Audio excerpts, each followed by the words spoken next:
So, in this particular webinar, we will be looking into the need for transition of food and beverage industry to nutrition, how consumers are perceiving it, and what are the key tools and technologies that we have seen into the market, and what is the consumer centric solutions that are coming up into the market, which is actually trending towards food and beverage transitioning to nutrition segments.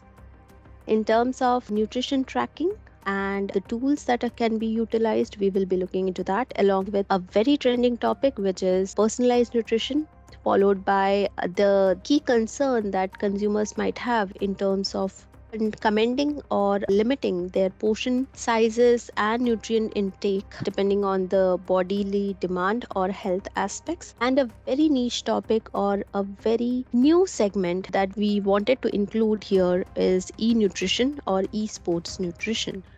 So, coming into the transition of food and beverage to nutrition, from the consumer's aspect, what we have seen is with the growing concern regarding health, with aging population, or with the current scenario of pandemic and all, a lot of consumers have started to understand that health is everything, and food or and beverages go hand in hand. If they have a good food, they will be having a healthy well-being throughout their life, in fact.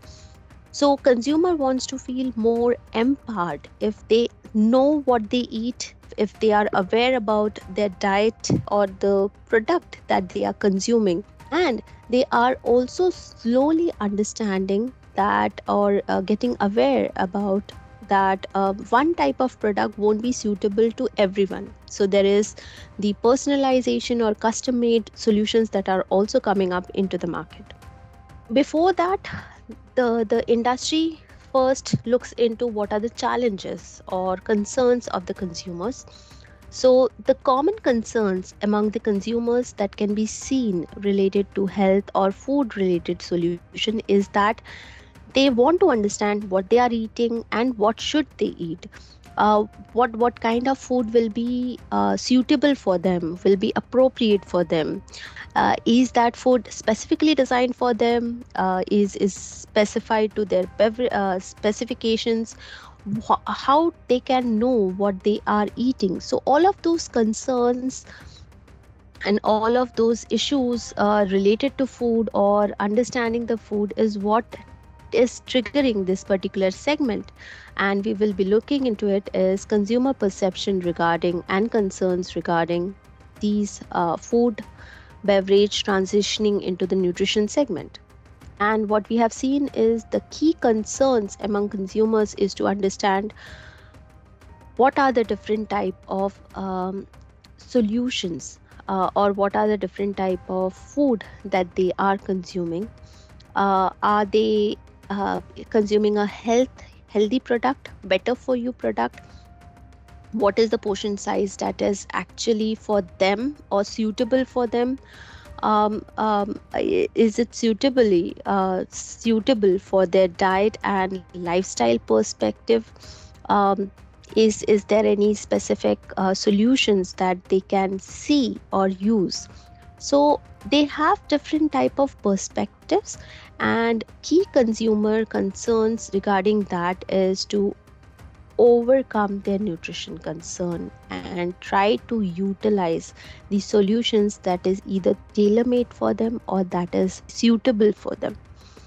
Where earlier we used to see a very specific, regimented and classified value chains of food and beverage, where specific category of equipment player or product developers were having their own expertise, were focused on their own products or specialty, and they used to be collaborating to provide the products throughout the value chain or to the consumers. However, now with the evolving awareness, with the changing consumer patterns, we are seeing that this core value chain has now expanded, explored, changed with these different type of expanding value networks. We can see that there are a lot of different type of equipment manufacturers, tools and technology providers, digital solution providers, not only the food and beverage players, but also pharma players coming up, electronics players who are offering wearables. All of those players are now collaborating together to make a end specific solution catering to the consumer segments. What we see is the roadmap for transition from food and beverage to nutrition industry. Some of the players have to look into some specific key details.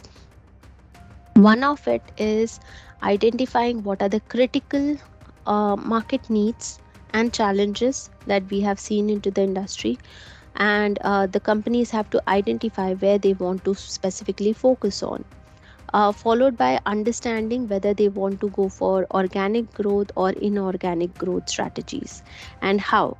And then also look into the different policies that they rely on and whether they have to reinvent all the company policies for changing their portfolio or reinventing their own food and beverage portfolio to nutrition portfolio. So yeah, they need to also look into different type of company policies, compliances and all. Also, they need to map the opportunities that they want to focus on, the white spaces into the industry and where they should focus on. All of that has to be mapped along with the strategies to implement or to enter into the market, be it by organic or inorganic growth strategies, and then whether they will have certain scaling up opportunities or not. In case not, then why should we invest into it? So yeah, along with that, then impact of nutrition portfolio that it might have on to the consumers and whether that consumer will continue to ask for such solutions or not. And once that is done, what are the claims that they would utilize to entice the consumers, or do they have to actually again reinvent the wheel, educate the consumers regarding the products and then have to again promote the products. So what are the different strategies that they have to play into the product, and then they implement the roadmaps or implement the strategies to move or transition from food and beverage to the nutrition industry. So all of that has been seen to be utilized by the companies in order to transform or reinvent their own solutions from food and beverage to nutrition segments.